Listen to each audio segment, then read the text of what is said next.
ታሪካችን የሚጀምረው በ1947 በሞርክሮፍት እያሳየን ይጀምራል። ፖል የተባለ ውሻም ከቤት ውስጥ ለመውጣት ሲታገል እንመለከታለን። አንዲት ትንሽ ልጅም ከቤት እንዲወጣ በሩን ትከፍትለታለች። ፖልም እየሮጠ እያለ የሆነ ነገር ሲሰማ ይቆማል። በኋላም አይኑ ላይ የሆነ መብራት ይበራል።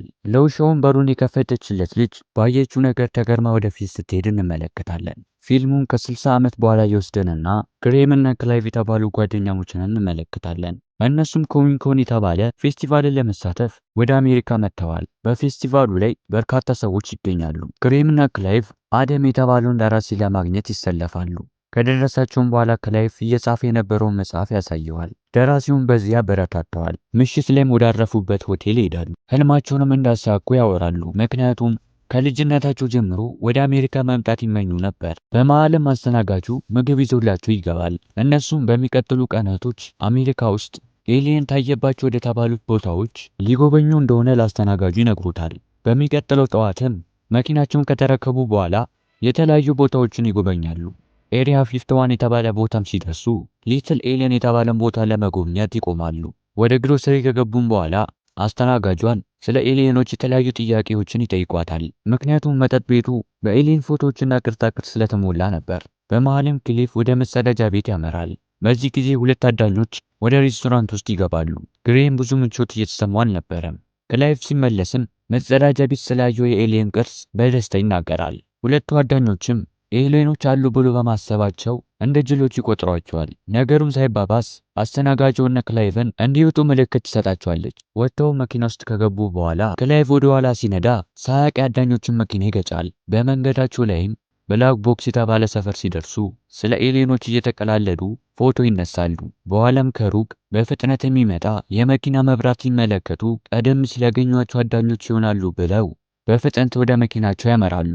መኪናው ሲደርስ ግን ሌላ ሰው ነበር። በዚህም ይደሰታሉ። መኪናውም እንዳለፋቸው በድንገት ተጋጭቶ በርካታ ጊዜ ተገለባብጦ ከመንገድ ይወጣል። መኪናቸውን ወደ ተገለበጠው መኪና አስጠግተው ወርደው መኪናው ሲመለከቱ ማንንም ማግኘት አልቻሉም። ግራ የተጋባው ክላይቭ ለእርዳታ በሚደውልበት ሰዓት የሆነ ድምጽ ከመኪናው ጀርባ ይሰማሉ። ነገርየውም ወደ እነሱ ሲመጣ በሚገርም ሁኔታ ኤሊየን ነበር። ክላይቭንም ስልኩ እንዲዘጋው ሲያዘው ክላይቭ በድንጋጤ ራሱን ስቶ ላዩ ላይ ይሸናል።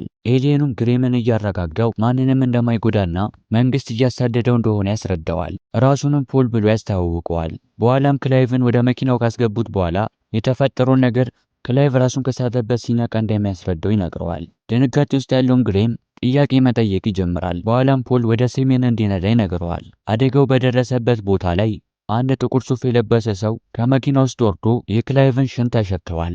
ይህም ሰው የመንግስት ኤጀንት ነበር፣ ዞይል ይባላል። ኤሊየኑ ፖል ያመለጠበት ቦታ ለአለቃው ይደውልና ፖልን እየደረሰበት እንደሆነ ያሳውቃታል። አለቃውም ሁለት ፖሊሶችን ተጠቅሞ ፖልን እንዲይዘው ታዘዋለች። በሌላ በኩል ከተወሰነ ሰዓታት በኋላ ክላይቭ ራሱን ከሳተበት ይነቃል። እንደተነሳም ፖል ሲበላ ሲመለከተው ዘሎ ያንቀውና ምን እንደሚሰራ ይጠይቀዋል። ግሬም ፖል አደጋ እንደማይደርስባቸው ነግሮት ክላይቭን ሊያረጋጋው ይሞክራል። በኋላም እነ ክላይቭ ታሪኩን እንዲነግራቸው ፖልን ይጠይቁታል። ፖልም ታሪኩን መናገር ይጀምራል። ከሌላ ፕላኔት እንደመጣም ሲናገር ክላይቭ ጣልጋ በመግባት ኤሊየን መሆኑ ስላላመነ ፖልን በጥፊ ይመታዋል። ከፊታቸውም ለፍተሻ መንገድ መዘጋቱ ሲመለከቱ መጣላቱን ያቆማሉ። ግሬም መኪናውን ሲያቆም ፖል መሰለቡን ይመለከታሉ። ውጪ ላይም አጋርድ የተባለ ኤጀንት ጥያቄ ሲጠይቃቸው ኦራይሊ የተባለ ኤጀንት ደግሞ መኪናውን ይፈትሻል። ብዙም የሚያጠራጥር ነገር ስላላገኙባቸው ሊለቋቸው ይወስናሉ።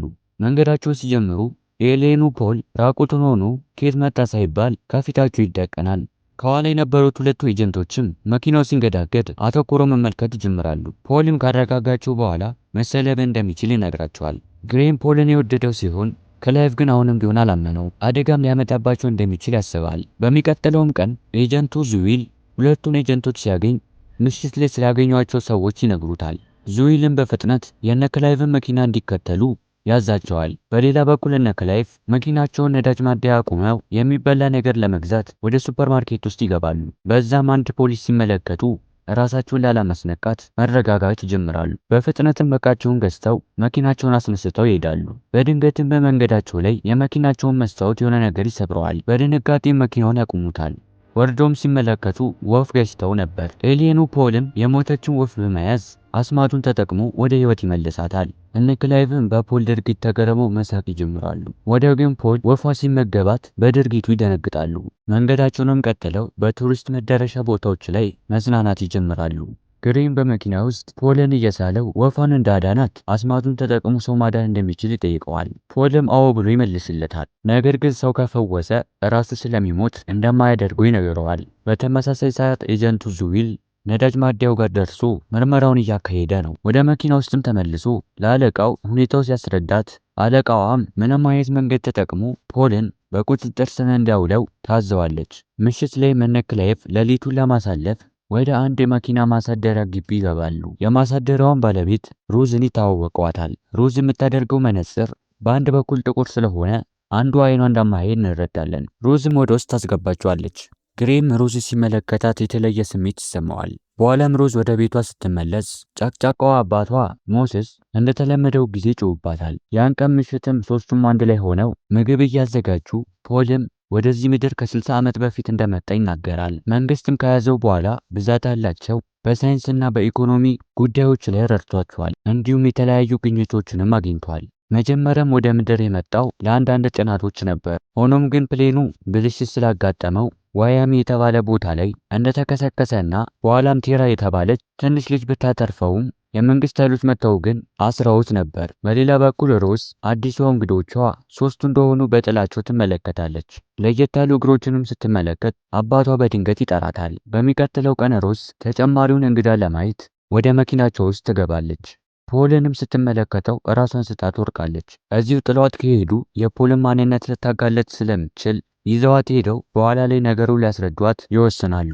ነገር ግን ፓስፖርታቸው ቤቷ ውስጥ ነበር። በኋላም ፖል አስማቱን ተጠቅሞ ራሱን በመሰለብ ቤት ውስጥ ገብቶ ፓስፖርቱን መፈለግ ይጀምራል። በድንገትም ከሮዝ አባት ሞስስ ጋር ይገጣጠማሉ። ፖልም ለማምለጥ ይሮጣል። ሞስስም ጠመንጃውን እያቀባበለ ይከተለዋል። ፖልም እንደምንም ብሎ መኪናውን ተሳፍረው ያመልጡታል። ነገር ግን በድንገት የግሬም ፎቶ መሬት ላይ ይወርቃል። ሞስስም ስዕሉን አንስቶ ፖሊስ ይጠራል።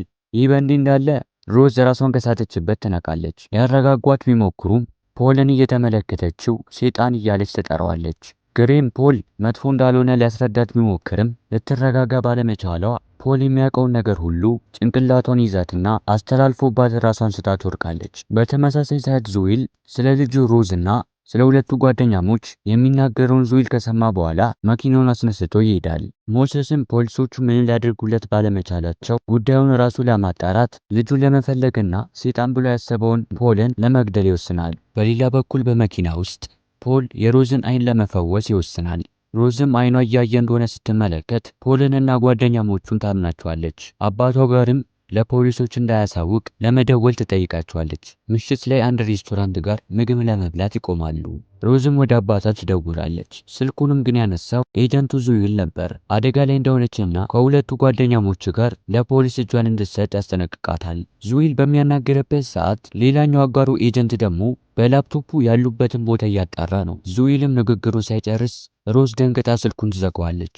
በፍጥነትም ወደ ሬስቶራንቱ ስትመለስ ከዚህ በፊት የተመለከትነውን ሁለቱን አዳኞች ታገኛቸዋለች።